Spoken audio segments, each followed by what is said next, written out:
Hello hello la team budget, on se retrouve pour une nouvelle vidéo et aujourd'hui c'est ma vidéo budget du mois de novembre 2025. Donc je vous préviens déjà, cette vidéo va durer une bonne heure, je pense, parce que j'ai vraiment beaucoup de choses à dire. Donc, première chose, je me représente pour tous les nouveaux abonnés et tous ceux et celles qui passent par là et qui ne me connaissent pas déjà. Donc je m'appelle Leïla, j'ai 28 ans. Je suis infirmière de bloc à temps partiel. Mon mari a 28 ans aussi. Lui, jusqu'à maintenant, il avait un travail, mais bon, je vais revenir un petit peu plus en détail juste après, mais en gros, pour vous faire notre présentation familiale. Donc, mon mari avait un travail qui va s'arrêter dans les jours qui viennent, vu qu'il était en alternance et qu'il ne l'embauche pas définitivement. Ensuite, nous avons deux enfants de 1 an et demi et 3 ans, non, de bientôt 2 ans et de 3 ans et demi. Pour nos enfants, donc il y a le plus petit qui est à la crèche 3 jours par semaine, donc lundi, mardi, vendredi. Et le plus grand qui est dans une école à pédagogie alternative qui nous coûte la modique somme de entre 5 et 6 000 euros par an. C'est un choix de vie qu'on a fait. Donc nous, notre philosophie, c'est quoi? C'est le travail, c'est au service de notre vie personnelle et pas l'inverse. Donc il y a d'abord notre vie de famille et après le reste. C'est pour ça qu'on a fait le choix de travailler le moins possible pour subvenir au minimum de nos besoins. Et une fois que le minimum de nos besoins sont remplis, on est OK. Le minimum de nos besoins, c'est quoi? L'école, du coup, c'est une grosse partie de notre budget et c'est un choix. Pourquoi est-ce qu'on a fait ce choix? Pour nous, l'éducation, c'est une base pour toute notre vie, en fait, un socle commun. Et nous, on préfère investir dans la scolarité de nos enfants tant qu'ils sont petits, dans une éducation de grande qualité. Ok, il y a des petites écoles qui sont mignonnettes, mais nous, le programme de l'éducation nationale, pour nous, c'est pas du tout adapté aux besoins des enfants, en fonction de leur âge, etc., de ce qu'ils aiment et de ce dont ils ont besoin, en fait, pour étudier. Donc, on a fait le choix de les mettre dans une école à pédagogie alternative. Donc, c'est pas une école privée, c'est encore autre chose. C'est une école qui est hors contrat avec l'éducation nationale. Donc, c'est pas le programme de l'éducation nationale qu'ils apprennent. Après, c'est réglementé, hein, ils apprennent pas n'importe quoi non plus, mais bon, voilà. Donc, ça, c'est une grosse partie de notre budget. Et nous, on préfère investir dans leur scolarité maintenant, plutôt que se dire, on met de l'argent de côté pour plus tard, leurs études plus tard, alors qu'on est en France et qu'à tout moment, il faut une fac gratuite. À tout moment, il faut un certificat d'apprentissage, c'est gratuit aussi. Enfin, bon, bref, donc on ne sait pas plus tard. Nous, on investit pour maintenant. C'est une grosse somme. C'est vraiment un choix. Si demain, on n'a plus rien à bouffer, on travaillera plus pour payer l'école. Mais on n'est pas prêt, en fait, de faire des sacrifices dans notre budget en se disant, pour nous, c'est vraiment l'école avant tout. Bien sûr, avant, il y a quand même nos besoins primaires comme manger, se chauffer, etc. Mais c'est vraiment une grosse priorité pour nous. Je comprends que tout le monde ne puisse pas le comprendre parce qu'en fait, la plupart des gens en France disent l'école c'est gratuit et ne comprennent pas pourquoi on irait payer une école. Donc nous, vraiment, c'est que le programme normal, le fonctionnement avec une maîtresse et une ATSEM pour 20, minimum 20, mais c'est plus 23, 26, 29 élèves de 3 ans. Pour nous, c'est pas adapté. Là, pour vous dire, donc ma fille, dans sa classe, ils sont 14 enfants et il y a 2 maîtresses. Il n'y a pas d'ATSEM. C'est 2 maîtresses pour 14. Donc, bon, bref, c'est vraiment pas les quotas de l'éducation nationale. Chacun fait comme il veut, chacun se donne les moyens pour atteindre ses objectifs. Il y en a, leur objectif, c'est de voyager, c'est d'investir dans les travaux de leur maison. Chacun a ses priorités. Nous, notre priorité, c'est la scolarité de nos enfants. Ceci étant dit, du coup, mon deuxième enfant rentrera à l'école en septembre prochain. Donc, pour septembre prochain, il nous faudra entre 11 et 12 000 euros pour payer la scolarité d'avance aux deux. On pouvait choisir de mensualiser, mais nous, on préfère mettre de l'argent de côté dans notre poche et payer en une seule fois l'école. Comme ça, on se dit qu'on a 1 an d'avance et que si on a une panade, une année où on a vraiment un très gros problème, mais qu'on veut continuer la scolarité de nos enfants dans cette école, on pourra arrêter de mettre de l'argent de côté et mensualiser sur l'année d'après. En gros, ça nous laissera un petit répit. Ensuite, on est propriétaire d'une petite maison dans le sud de la France. Donc nous, on est à 45 minutes de Toulouse. Quoi vous dire sur notre maison? Donc on voulait la maison de nos rêves, c'était pas dans notre budget, là où on voulait acheter. Donc on a mis dans un petit village, mais en fait en périphérie d'une grande ville. Et c'est sur l'axe de l'autoroute en fait pour Toulouse. On est vraiment à 2 minutes de la sortie d'autoroute. Donc en fait c'était vraiment très cher dans ce village-là. C'est un village qui est pas mal, il y a boucherie, boulangerie, bureau de tabac, enfin il y a un petit peu de tout. Donc vraiment on y est bien. Donc on a une petite maison qui fait 90 mètres carrés, qui est mitoyenne des deux côtés. Donc en fait c'est 6 petites maisons mitoyennes au fond d'une impasse. Pour nous c'est pas un problème que ce soit une maison mitoyenne, même si c'était pas dans nos critères de base. Mais bon voilà, on a un petit jardin et c'est une maison à étage avec un garage. Donc voilà, quelque chose d'assez simple. On a le gaz pour la chaudière, tout ça. On a des panneaux solaires.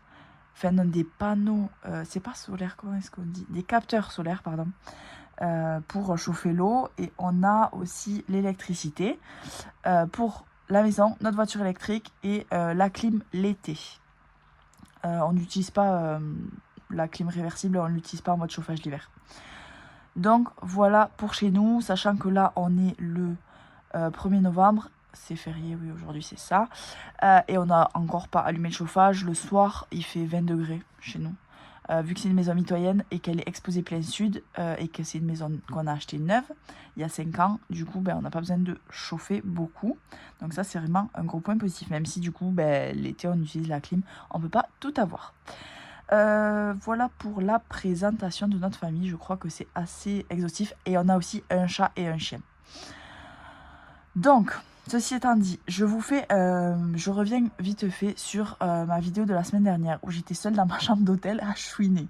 Pour celles qui l'ont vu ou pas vu, bon, je pense que la plupart de mes abonnés l'ont vu. Donc, pour vous remettre dans le contexte. Donc, jusqu'à maintenant. Donc, mon mari, en fait, avait un job qui n'était pas épanouissant, qui payait bien. Il était en CDI, il avait des horaires plutôt corrects. Mais il n'était pas heureux. On a eu notre premier enfant. Ça faisait déjà plusieurs années qu'il en avait marre de ce travail. On a eu notre premier enfant. Le mode de garde, ça s'est très, très, très mal passé. Et il n'y avait aucun autre mode de garde disponible. Du coup, on a pris la décision que mon mari arrête de travailler et par la même occasion, garde notre enfant, du coup, qu'on puisse arrêter le mode de garde.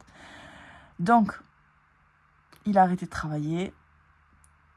Grosse baisse des revenus, on était déjà ric-rac financièrement, on dépensait déjà plus que ce qu'on avait. Donc ça nous a mis dans la panade. Plus le fait d'avoir un enfant, les charges ont explosé. C'est ça qui nous a conduit vers le système des enveloppes. Mais donc là, je vous retrace vite fait l'histoire.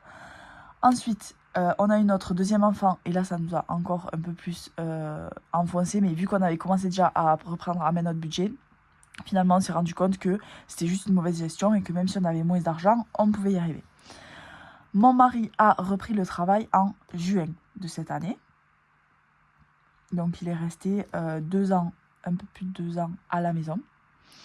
Il a repris le travail en juin dans une alternance. Il a repris un job d'alternant dans une grande entreprise française. C'était pour 6 mois et à la fin, un CDI à la clé. Quand ils ont commencé la formation, ils lui ont dit on en a marre, à chaque fois qu'on propose cette formation, à la fin, les gens ne veulent pas rester, on ne comprend pas pourquoi, pourtant il y a plein d'avantages, etc. Et effectivement, c'est un super endroit pour travailler. Du coup, vu que mon mari avait pris ce poste, donc nos revenus ont réaugmenté et on s'est réhabitué à bien vivre confortablement, à mettre des 1000 € en épargne, enfin bien plus de 1000 € en épargne en début de mois, etc. Et par la même occasion, moi je bossais à 64% exactement, ce qui correspondait à 2 jours par semaine en 12 heures, vu que je suis infirmière de bloc et que je suis en temps partiel depuis qu'en fait j'ai eu mon premier enfant. Je me suis dit que le travail c'était plus ma vie, qu'il fallait que j'arrête de courir après le travail et que je prenne un peu plus de temps pour moi et mes enfants, sachant qu'ils sont petits. C'était vraiment un choix de vie. Donc, mon mari a repris le travail. Du coup, moi je me suis dit que j'allais diminuer mon temps de travail, vu qu'on avait plus de revenus. Et que je complète avec de l'intérim. Donc en fait, pour vous dire, pour vraiment vous expliquer dans les détails, désolé, cette vidéo va être hyper longue, je vous raconte toute ma vie en long, en large et en travers. Donc si vous voulez passer direct au budget, je pense que vous pouvez avancer d'encore presque 10 minutes. Donc, en fait, là où je travaille, dans mon emploi principal, de 1, mon salaire fixe, en fait, il est fait grâce à mes jours effectifs. Donc, je travaille 3 jours par semaine en 12 heures. Et mon salaire, il est fait grâce à ça. Le gros variable de mon salaire, c'est les astreintes. Si je fais des astreintes, donc si je fais pas d'astreintes, je suis en gros à 2000 euros. Si je fais des astreintes, donc vu qu'on opère les gens la nuit, le week-end, etc., il faut bien qu'il y ait des personnes qui s'en occupent. Donc si je fais des astreintes, notre rythme d'astreinte, c'est à peu près une astreinte de nuit par semaine et un week-end par mois. Donc le week-end, c'est du vendredi soir au lundi matin, non-stop. Donc ça, c'est astreinte à la maison. S'il y a besoin, on se déplace. Et le soir, quand on n'a pas fini les interventions, qu'on fait les urgences, on reste. Donc, ajouter ça, on monte facile à 2500 euros. Sauf que le gros inconvénient, c'est qu'on n'a pas de tram fixe. Donc, on a une tram fixe, mais sur 6 semaines. Donc, mettons, la première semaine, je travaille lundi, mardi, vendredi. La deuxième semaine, je travaille mardi, mercredi, vendredi. La semaine d'après, je travaille lundi, mercredi, vendredi, etc. Donc, en fait, tous mes jours de travail vont changer. L'autre problème, c'est qu'on habite dans un endroit où il n'y a pas de crèche municipale rattachée à notre village. La crèche municipale est dans la grande ville d'à côté, mais c'est que pour les gens qui habitent dans la grande ville d'à côté, pas pour les gens comme nous. Donc, on est obligé de payer une micro-crèche. Les micro-crèches, c'est des crèches qui valent la peau des fesses. Et donc, la plupart des micro-crèches, je pense que ça doit être dans les 95%, en fait, on paye des jours fixes. Donc, si on paye le lundi, on paye tous les lundis du mois. Si on paye le mardi, on paye tous les mardis du mois, etc., etc. Et vu que mon planning change tous les jours, si je suis à temps plein, je devrais payer, pour être sûr que mon fils soit accueilli, lundi, mardi, mercredi, jeudi, vendredi. Même si je le mets que 3 jours par semaine. Pour réserver les places, il faudrait que je paye 5 jours par semaine. Sauf que ça, c'est pas possible. Donc, en fait, ils ne s'adaptent pas à notre planning. Eux, c'est des jours fixes. Et c'est style, là, actuellement, c'est 86 euros la journée. Donc, imaginez 86 euros la journée fois 20 jours. Bon, je suis très nulle en maths, mais je peux vous dire que ça fait beaucoup. Et qu'on aurait un reste à charge de plus de 1000 euros de crèche. Donc ça, c'est pas possible. Donc c'est pour ça, en fait, que j'ai réduit mon temps de travail au maximum. Du coup, je suis à 50%. Et j'ai un planning fixe. Donc je travaille tous les vendredis et un mercredi sur 2. Mais il y a un mercredi sur 2, en fait, que je pose en congé. Donc je travaille tous les vendredis et un mercredi par mois. Et je me suis gardé le lundi, mardi pour faire de l'intérim pour compléter. Donc, attendez, je vous donne mon planning juste en même temps pour que vous compreniez. Donc, du coup, à la crèche, je paye tous les vendredis, vu que je travaille tous les vendredis. Et je paye les lundis, mardis, vu que c'est des jours que je peux me rajouter en intérim. Et l'intérim, ça paye vraiment beaucoup, beaucoup, beaucoup mieux que mon job de base. Et ensuite, le mercredi, donc un mercredi par mois, ou là, exceptionnellement 2, mais 1 ou 2 mercredis par mois, je leur mets des jours en plus à la crèche. Donc, on peut réserver des jours ponctuellement, mais c'est pas... en fait, je ne pourrais pas adapter mon planning vraiment si j'étais à temps plein. Donc, la première chose de pourquoi est-ce que je ne repasse pas à temps plein si je suis en galère financière actuellement, pourquoi est-ce que je ne repasserai pas à temps plein dans mon job principal? Donc, c'est pas possible parce que, comme je vous ai dit, on n'a pas de planning fixe à temps plein. Et donc, je devrais payer, avoir un reste à charge énorme de crèche. Sachant que j'ai déjà, bien sûr, essayé de négocier, hein, mais c'était pas négociable. Donc, la première chose de pourquoi je ne repasse pas à temps plein si on est en galère financière. Pour ceux qui viennent d'arriver sur la vidéo et qui ne comprennent pas pourquoi on est en galère financière. Donc, mon mari a fait une alternance pendant 6 mois. Donc il finit le 7, là, dans une semaine. Il devait être embauché en CDI. Tout se passait bien. Il était vraiment bien dans son travail. Il avait des horaires. Le gros truc pour nous, c'est d'avoir des horaires en fait compatibles avec l'entrée et la sortie de l'école, qui sont 8h le matin, pas avant, et 17h30 le soir, pas après. Il avait trouvé tout ce qu'il fallait. Tout ce qui était aligné, sachant que nous, on n'a pas de famille en plus qui peut garder nos enfants sur place, etc. Donc, il avait trouvé tout ce qu'il fallait, sauf que au dernier moment, en fait, il y a une personne, donc comme je l'ai expliqué dans notre vidéo, qui a perdu son poste dans un autre endroit et qui a dû prendre, en fait, le poste de mon mari. En gros, dans la même entreprise, dans un autre service, qui a eu un gros problème, en gros, perso, qui a impacté sa vie pro et qui, du coup, a dû prendre le poste dans l'équipe de mon mari. Donc mon mari l'a formé. Quand il l'a formé, il s'est bien douté que cette personne-là allait prendre sa place vu qu'il y avait une place vacante. Et que, voilà. Et mon mari peut bien sûr pas prendre son poste à l'autre personne parce que c'est un poste à 40 minutes de chez nous et les horaires ne correspondent pas. Donc c'est pas du tout adapté. Donc du coup, on dit à mon mari, oui, on va vous embaucher en CDI, même si on n'espérait rien. Du coup, au dernier moment, on voit bien que ça prend une mauvaise tournure. Au final, il lui propose un poste qui commence à 6h du matin, qui n'est pas donc compatible. Vu qu'en fait, moi, en étant infirmière, en fait, En fait, c'est simple. Quand vous êtes avec quelqu'un qui a un horaire décalé comme moi, soit vous avez un job avec des horaires nickel, soit vous mettez vos enfants à la garderie matin et soir. Mais nous, c'est hors de question. Je vous ai dit, notre priorité, c'est notre vie de famille. Donc, c'est hors de question. Désolée, mais les personnes qui sont les deux à temps plein et quand ils font les vidéos budget, là, les filles qui disent que leurs enfants vont à la garderie matin et soir au centre aéré, le mercredi, les vacances et tout, désolée pour nous, ce n'est pas une vie de famille. Enfin, c'est pas celle qu'on a choisie. Donc, je diabolise pas ceux qui le font, chacun voit midi à sa porte. Mais pour nous, c'est pas notre vision. Donc, du coup, il est obligé d'avoir des horaires, en fait, qui sont un minimum compatibles. Du coup, comment faire? Donc, il lui propose un CDI avec des horaires décalés. Mon mari dit, ben non, désolé, je peux pas accepter ce CDI parce que c'est pas les bons horaires. Parce qu'en fait, ils ont dit que mon mari travaille super bien, etc. Du coup, ça suffisait pas pour avoir le poste qu'il occupait, en fait, jusqu'à maintenant, d'ailleurs. Donc, depuis, du coup, mon mari était super déçu, moi aussi. Donc, on s'est dit, on va plus avoir... là, dans une semaine, il finit son contrat. Depuis, ils lui ont proposé un CDD, parce qu'en fait, dans son équipe, il y a 2 arrêts maladie. Donc, en fait, ils lui ont dit, écoute, on va t'embaucher en CDD en attendant de voir quand est-ce qu'ils reviennent. Il y en a un qui s'est blessé assez... Enfin, ça, c'est quelque chose qui peut être assez long, mais bon, du coup, on est vraiment dans l'inconnu. Donc là, on ne sait pas si dans une semaine, il finit le travail. En fait, ils leur ont demandé tous ces documents pour lui faire un CDD. Donc, j'imagine que c'est pas une demande dans le vent. Mais bon, bref. Là, on part sur le principe que mon mari, il fait 1 semaine de travail et il a fini. Sachant que sa semaine de travail qu'il va faire là, donc ce sera sa paye pour le mois d'après, hein, pour fin novembre, quoi. Donc, ça n'impacte pas directement ce budget. Mais ce qui impacte directement ce budget, c'est que, en fait, depuis le début de son alternance, il a touché tous les mois la même somme. C'était quelque chose comme 1700 €. Et en fait, les bulletins de paie, vous savez, ils sont illisibles. Il y a 50 000 lignes, personne ne les regarde. Enfin, on ne sait jamais exactement ce qu'il en est ou pas.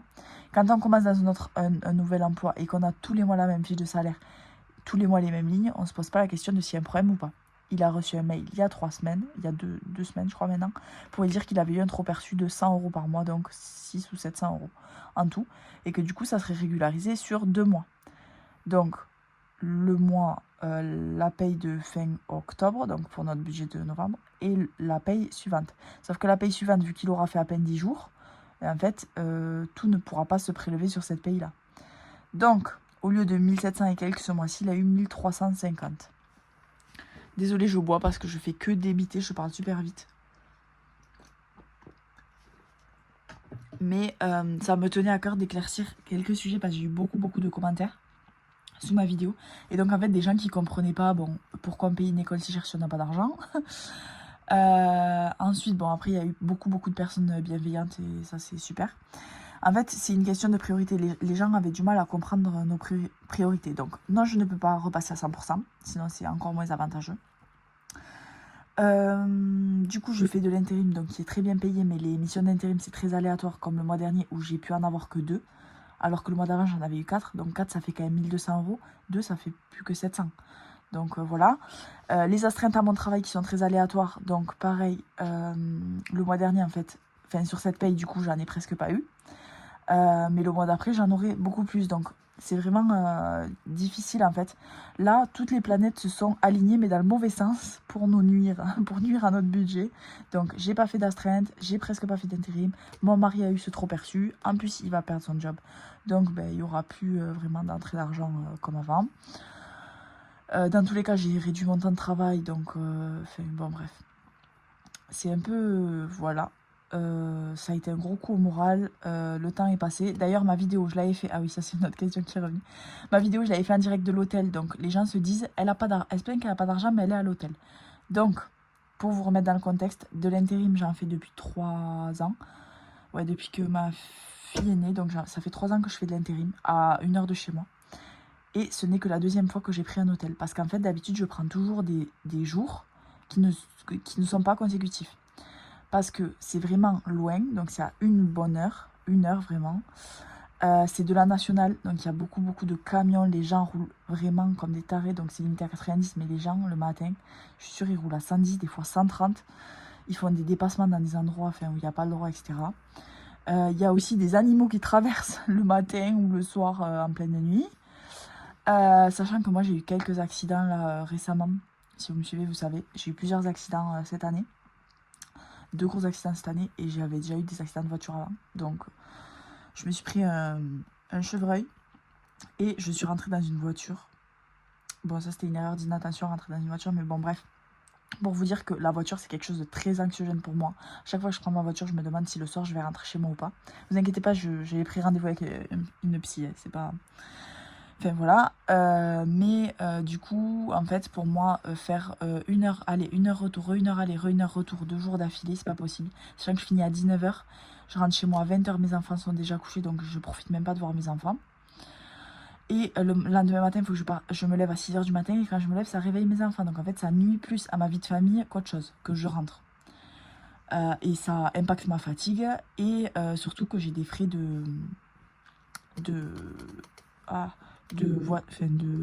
d'aller-retour là, j'ai des frais en gros de kilométrique pardon, et c'est 50 € par jour. Et l'hôtel que je prends, c'est un hôtel vraiment pas très cher, donc c'est moins de 70 € la nuit.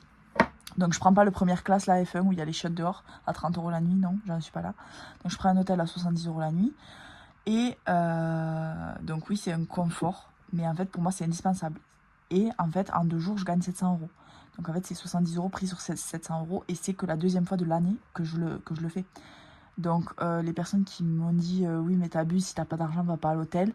En fait si je vais pas à l'hôtel je travaille pas. C'est simple, moi c'est hors de question pour moi et pour ma vie de famille et toutes les raisons que je viens de vous énumérer, de faire l'aller-retour. Donc voilà, et le dernier sujet de l'intro pour faire le petit rappel à ma vidéo précédente, c'est le ski. Donc les gens m'ont dit pareil, m'ont dit mais si t'as pas d'argent, revois tes priorités et ne va pas au ski. Donc parce qu'en fait j'ai dit que un de nos leviers, en fait si on n'a plus d'argent, c'est les vacances au ski. On a prévu des vacances au ski en janvier, on a déjà réservé donc dans les Alpes. On a réservé vraiment beaucoup à l'avance, parce que moi mon planning il faut qu'il soit prévu super longtemps à l'avance chez mon employeur principal. Donc je crois que j'ai réservé avant cet été. Et en fait du coup j'ai réservé un super bon prix au pied des pistes. Donc on est à 800 € la semaine dans un appartement avec une mezzanine pour dormir pour nous les adultes et 2 chambres pour les enfants.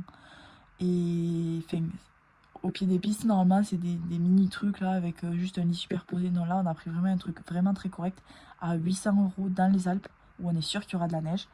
Donc, oui, ça va être un gros budget tout le reste parce qu'on va payer 1 semaine de cours de ski à notre fille. Ça, pour nous, c'est non négociable. On va payer les forfaits de ski pour aller skier. On va payer un peu d'équipement. Mon mari, là, c'est ski, etc. Mais peut-être qu'on va pas pouvoir tout transporter. Donc, pour vous dire, mon mari, en fait, est né à la montagne. Il a fait toute son enfance à la montagne. C'est quelque chose de très important pour lui. Et on n'est déjà pas allé au ski l'année dernière. Donc, c'est mon mari qui est allé juste, je crois, un week-end avec ma fille. On n'y est pas allé l'année d'avant non plus, vu que mon fils venait juste de naître. Et donc en fait ça fait 3 ans qu'on n'est pas allé au ski. Et donc pour nous c'est quelque chose de très important. On part pas beaucoup en vacances. Oui c'est un levier qu'on se garde en option si vraiment on est le bec dans l'eau. Mais nos premiers leviers c'est pour moi travailler plus. Et donc je sais que je vais générer plus d'argent et coller à nos revenus d'avant, pour compenser la perte en gros de l'emploi de mon mari. Sachant que si mon mari en fait ne bosse plus, il pourra garder nos enfants, gérer la maison, tout ce que je fais et ce pourquoi je suis à temps partiel en fait.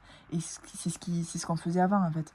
Avant je travaillais quand même pas mal. Bon après nos enfants étaient encore plus petits donc c'était une autre organisation, mais c'est moi qui travaillais le plus. Et en fait mon mari, vu qu'il était à la maison, s'occuper des enfants, de la maison. Enfin mon mari c'est un mari 2025 hein, donc il fait plus que 50-50 à la maison. Il en fait autant que moi, voire plus. Donc, du coup, je pourrais me consacrer plus au travail, c'est sûr.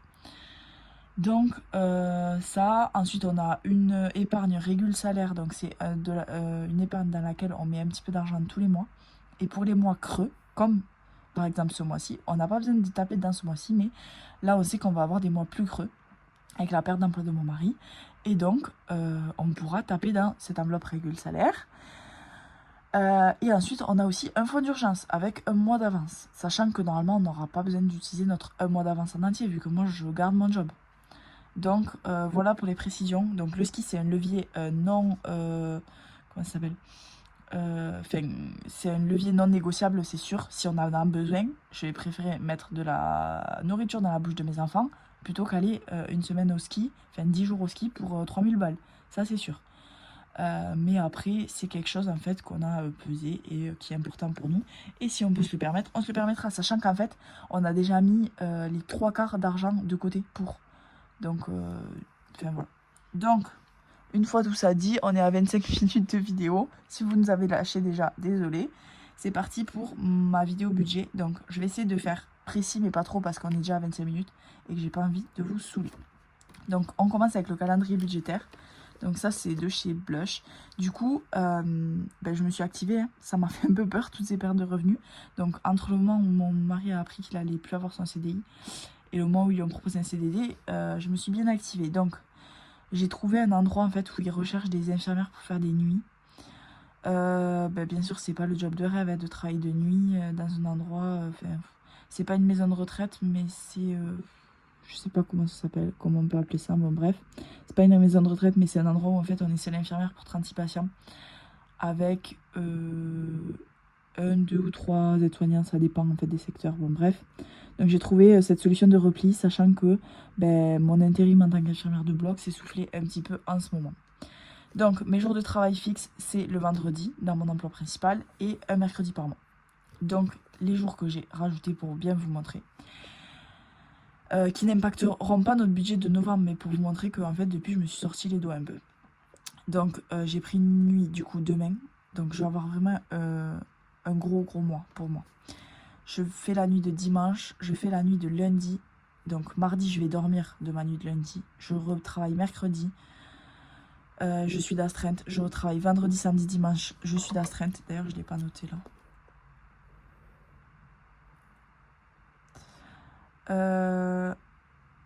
Donc là, je suis même d'astreinte mercredi. Donc ça veut dire que de vendredi soir à lundi matin, je travaille.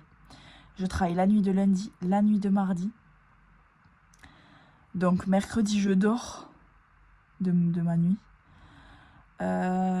Je retravaille le vendredi. Ensuite, j'ai une semaine off, avec un seul jour de travail. Et celle-là, je n'y toucherai pas parce que je sens que déjà ces 2 semaines vont être hard d'enchaîner les nuits, jours et les astreintes où potentiellement je peux travailler aussi de nuit.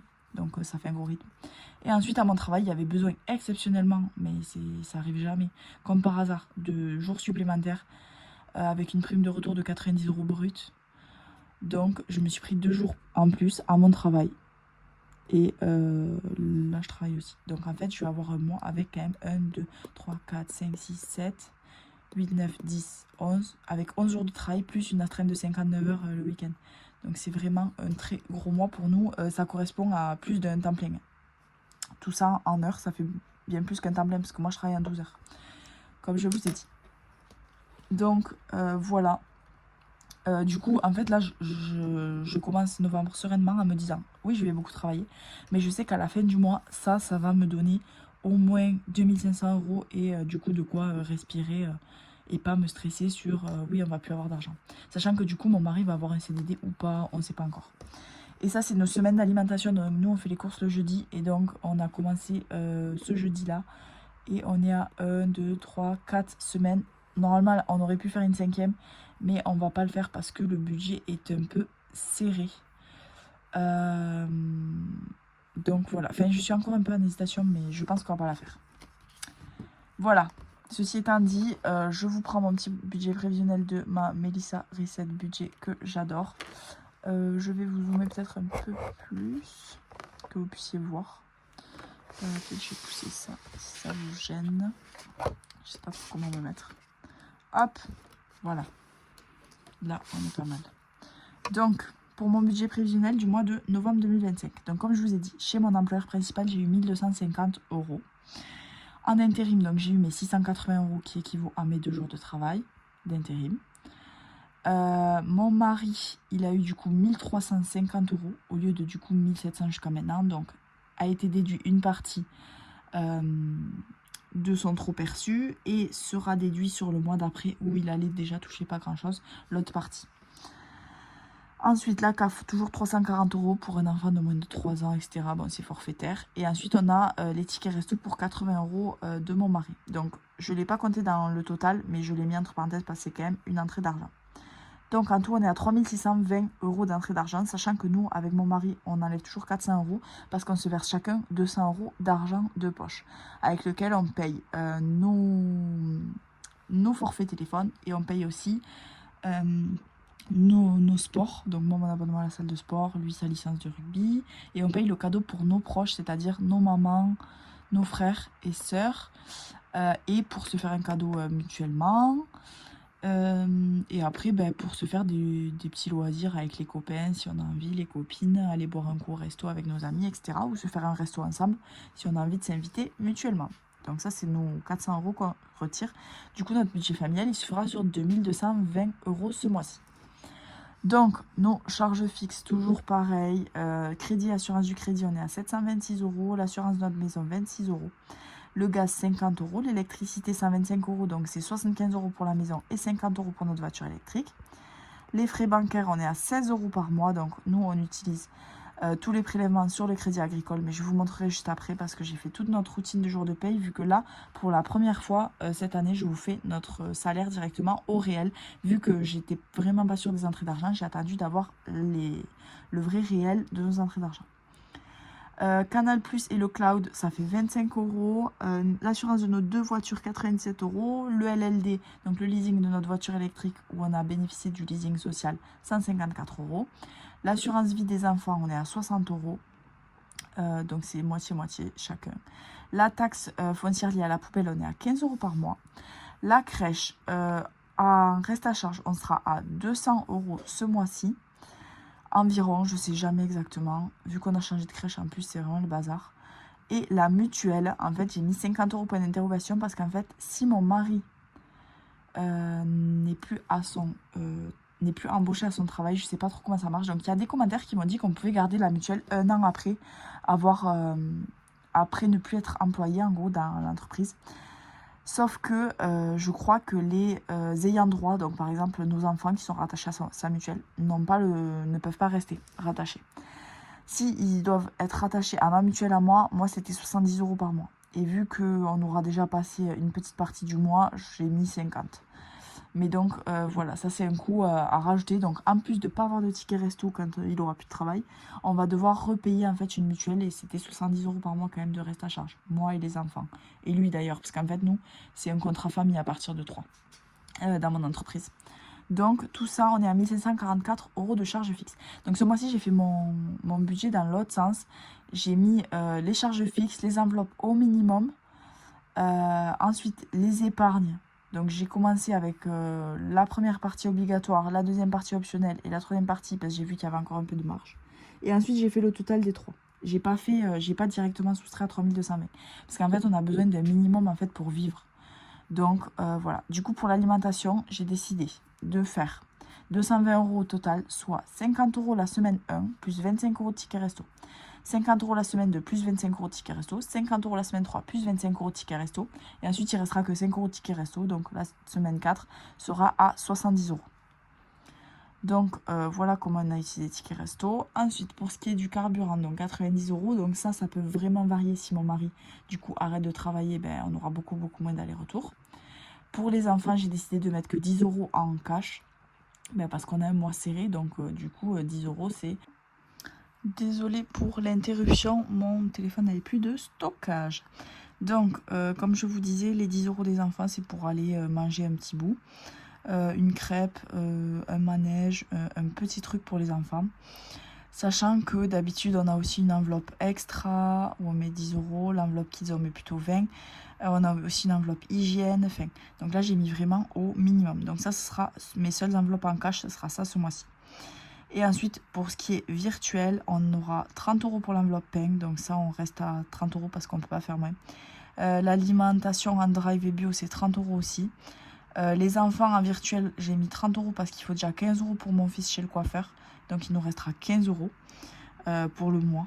S'il y a besoin de leur acheter, toujours pareil, un petit truc, un habit, un truc auquel on n'a pas pensé, imprévu. Pour les animaux, 55 € c'est le minimum, ça correspond aux croquettes et à un paquet de litière.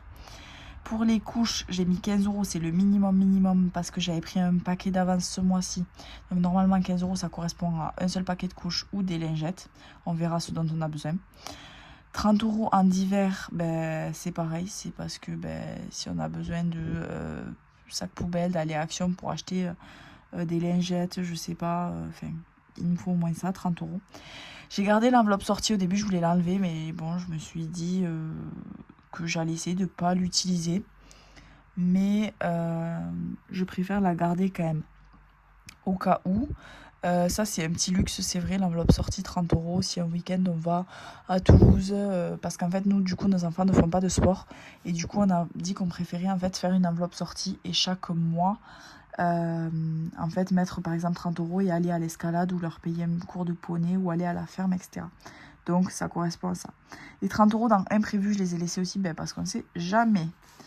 Donc, on a un total de 570 € dans les enveloppes. Et du coup, en épargne, donc je me suis fait 3 niveaux d'épargne.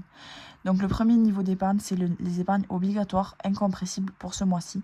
Au début, quand parce que mon budget, vous vous doutez bien que je l'ai fait 10 fois, hein, entre le moment où j'ai su qu'on allait moins avoir d'argent et enfin bon, bref.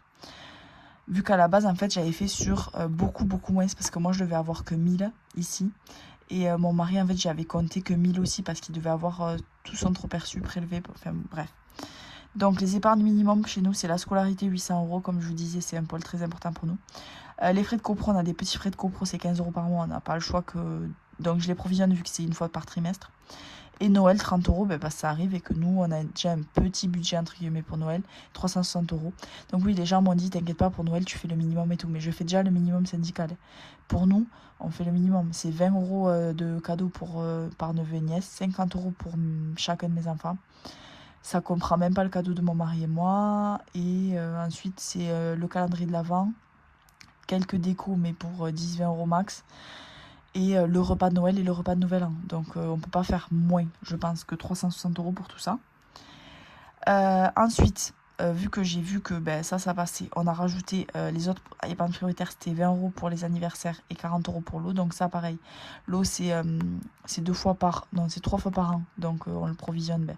Là, je pense qu'on a un petit peu d'avance, en fait. J'ai mis 40 €, mais je pense que le réel, ça serait dans les 35. Du coup, je l'avais pas mis, en fait, en premier. Je me suis dit, si vraiment on n'a pas assez d'argent, c'est pas grave, on fera ça. L'anniversaire, pareil, c'est anniversaire pour nos enfants et nous. Donc, nos enfants, c'est 50 € le cadeau, 50 € la fête, chacun. Donc, ce qui correspond à 100 € par enfant. Et nous, c'est 20 € juste pour se faire un repas amélioré ou en complément pour s'inviter l'un l'autre au resto. Donc, pareil, je pense qu'on ne peut pas faire moins. Enfin, si, on pourrait faire moins. Mais pour nous, c'est déjà ce qui nous semble vraiment raisonnable. Et ensuite, vu que j'ai vu qu'il nous restait encore, bon là j'ai rajouté du coup, d'habitude je mets à peu près 20 € par catégorie, mais là j'ai mis 10, le minimum. Donc 10 dans santé, 10 dans l'école, 10 dans le vélo qu'on veut acheter pour nos enfants, 10 dans l'entretien de la chaudière et la clim, 10 dans les soldes pour les enfants, et 10 dans les chaussures, c'est que pour les enfants aussi. Donc voilà, sachant que ce mois-ci il y a le Black Friday, et qu'on avait déjà fait une enveloppe d'avance. Donc ça, c'est super. Heureusement, en août, je me suis dit que ça allait arriver et que si on voulait dépenser un peu d'argent, il fallait qu'on le provisionne. Donc là, on a déjà 130 € dedans. Donc bon, on n'aura pas plus, mais du coup, il y a le Black Friday, oui, fin du mois. Et il y a aussi ce mois-ci, je ne vous ai pas dit sur le calendrier, l'anniversaire de ma maman. Mais ça, c'est avec mon budget perso. Du coup, j'ai acheté une montre connectée, la même que la mienne, une Garmin. Et j'ai partagé avec mon frère le budget, quoi. Donc, tout ça, quand on l'additionne, on est à 3079 €. Donc, on a 141 € de reste. Et ça, ces 141 €, j'ai choisi de le mettre dans Régule Salaire. Donc, c'est cette fameuse enveloppe qui nous permet, pour les mois plus creux, de régulariser notre salaire. Sachant que si les 50 € de mutuelle ne sont pas utilisés, du coup, je les rajouterai ici aussi. Donc, je suis contente parce qu'on a quand même des épargnes. Bon, c'est pas que des épargnes, en fait, c'est plutôt des fonds. On met de l'argent à un endroit, mais c'est parce qu'on fait des provisions et des prévisions, en fait, pour les futures factures ou l'argent qu'on doit stocker, quoi. Donc, voilà pour ça. Et j'arrive quand même à mettre 141 dans Régule Salaire. C'était vraiment pas gagné. Au début, je vous dis, j'avais fait le budget sur au moins 600 € de moins, en fait, que ça.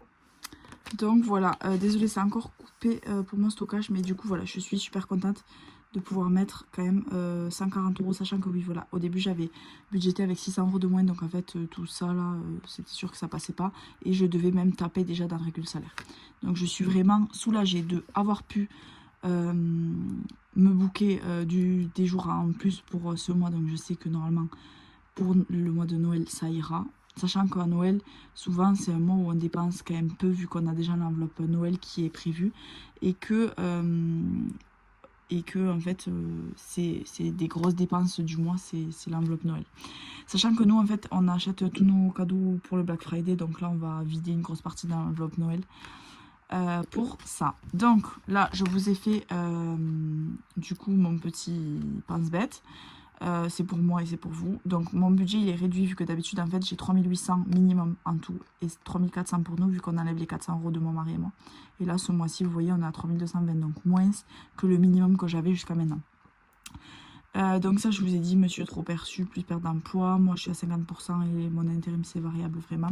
Et nos objectifs c'est numéro 1 la scolarité non négociable, numéro 2 actuellement c'est le ski, mais parce que voilà c'est quelque chose d'important pour nous et qu'on budgète depuis août. Et en 3, c'est d'augmenter notre fonds d'urgence. Donc, pour l'alimentation, du coup, comme je vous disais, là, j'ai rajouté du coup les tickets resto pour chaque semaine. On va essayer de faire une semaine vide placard, mais en fait, j'ai regardé dans les placards, il n'y a déjà pas grand-chose. Faire des sorties gratuites au maximum. Je vais essayer de faire un vide grenier. Il faut que je me renseigne pour la prime d'activité. Et ensuite, nos leviers, c'est voir si mon mari va avoir le chômage ou pas.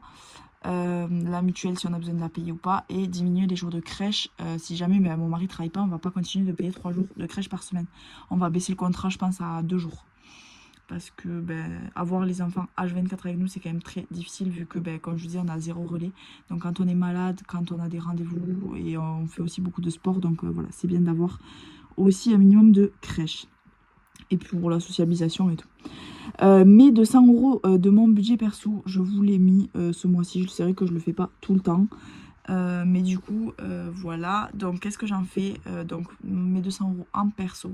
J'ai 90 € de prélèvement sur mon compte bourseau. Donc, j'ai la salle de sport, mon téléphone, une assurance professionnelle, mon syndicat, bon bref, quelques petits trucs pour 90 €. Je mets 20 € d'enveloppe CB sur Hello Bank si je veux m'acheter un truc, j'ai 20 € de disponible pour. Et ensuite sur Sumeria, je stocke 50 € pour les cadeaux de ma mère, mon mari, mon filleul, mon frère, 10 € dans mon enveloppe téléphone pour l'épargne et 10 € dans mon épargne santé. Et je me mets 20 € pour me rembourser une petite dette que je me suis fait en prenant une place pour un Irox, donc c'est une compétition de sport. Donc voilà, du coup moi en fait, là je vous ai fait vraiment ma routine jour de paix. Au passage, vu que j'ai eu mon salaire réel, donc en fait je déduis en fait, désolée je fais que dire en fait, vu que nous on gère notre argent avec notre compte joint en cash sur Hello Bank, sur Sumeria et sur nos comptes perso bourseau. C'est une petite gymnastique, donc sur mon compte joint, il faut qu'il reste 1544 €, ce qui correspond à toutes nos charges fixes, enfin nos prélèvements. Donc il y a les 340 € de la CAF, le salaire de mon mari, et moi il faut que je rajoute 54 € de mon salaire. Ensuite en cash, donc il y a tout ce que je vous ai dit, donc ça faisait 320 € à retirer, je les ai retirés. Sur Hello Bank, c'est là où on stocke l'argent pour la scolarité, donc 800 €, je les ai virés. Et le reste c'était sur Sumeria, donc on avait 250 € pour les enveloppes mensuelles, 165 € dans les fonds et 141 € en plus qu'on a mis dans l'enveloppe régule salaire. Donc voilà pour ça. Donc ma vidéo a été assez complète. J'ai fait plus de blabla au début que de détails sur vraiment nos enveloppes. Mais voilà, pour ceux qui savent, j'ai mis vraiment mes enveloppes au minimum de minimum. Pour vous remontrer le mois dernier où on a eu à peu près 5000 € d'entrée d'argent. On était à 1200 € d'enveloppe contre 570. Non, 1200 €, qu'est-ce que je raconte? On était à 700 €, pardon. Je me disais, mais c'est pas possible. On était à 700 € d'enveloppe contre 570. Donc, on a réduit l'enveloppe sortie, on l'a divisé par 2. Et ensuite, l'enveloppe couche au minimum, on a enlevé, comme je vous disais, l'enveloppe hygiène et l'enveloppe extra. On a mis l'alimentation au minimum. Bon, bref, on a essayé d'activer nos petits leviers à notre niveau. Et on verra à quelle sauce on sera mangé le mois prochain. Donc voilà. Surtout que j'ai fait un petit... Enfin, je vais faire un petit bilan pour octobre. Donc c'est pas ça qui va renflouer les caisses. Donc voilà, j'espère que cette vidéo vous a plu. N'hésitez pas si vous avez des choses à me dire dans les commentaires. J'adore vous lire. En tout cas, vous m'avez bien reboosté. Et au final, vous voyez, je me suis un peu bougée et j'ai réussi. Même si ça va être un mois qui va pas être simple pour moi d'alterner nuit, jour, etc. Mais on n'a rien, c'est rien, comme je vous ai dit. Moi, je me dis, en fait, quand je fais un jour en plus, je suis payée à peu près 350 €. Combien de jours est-ce que j'ai besoin de faire en plus dans l'année pour payer la scolarité de mes enfants ou pour payer le ski? Mettons là le ski, pour avoir 2800 € pour le ski, il nous reste 300 € à mettre. Donc je me dis en fait 300 € c'est un jour de travail. Donc je vais faire un jour de travail en plus et j'aurai le budget entier pour aller au ski. Donc en fait pourquoi est-ce que j'irai pas au ski? Enfin, vous voyez ce que je veux dire? Je raisonne comme ça, je sais pas si c'est la bonne manière, je suis pas sûre mais bon. Et d'ailleurs oui, une épargne qui a disparu du coup c'est l'épargne voiture. Donc pour nous racheter une voiture et pour réparer notre voiture à la fin de notre LLD. Parce que du coup ça passait pas, que je préférais gonfler régler le salaire. Et en fait mon mari n'a pas été payé le rugby, ni le mois de septembre ni le mois d'octobre. Donc en fait, comme c'était pensé déjà dès le début, au rugby en fait il touche 50 € par match. Bon, c'est pas grand chose mais c'est quand même un complément de revenu, hein, on va pas cracher dans la soupe. Donc je pense qu'il devrait avoir au moins 250 € là depuis le début. Du coup en fait il y a la moitié qu'on va mettre dans sa licence pour l'année prochaine. Parce que pour rembourser sa licence, je veux dire qu'il a déjà payé là cette année. Et pour s'acheter des fringues de rugby. Et l'autre moitié qu'on mettra pour les voitures. Parce qu'en fait, le fait de faire beaucoup de sport tous les deux, ça nous fait vraiment faire beaucoup d'allers-retours. Donc, du coup, on a décidé de le scinder comme ça. Et du coup, voilà pourquoi on n'a pas mis d'argent de côté pour notre voiture ce mois-ci. Ça sera du coup avec un revenu supplémentaire. Mais du coup, je ne l'ai pas mis dans les revenus vu que le mois dernier, j'espérais qu'il allait arriver. Il est toujours pas arrivé. Donc, voilà pour ça. Je vous dis à très vite, la team budget. Bisous!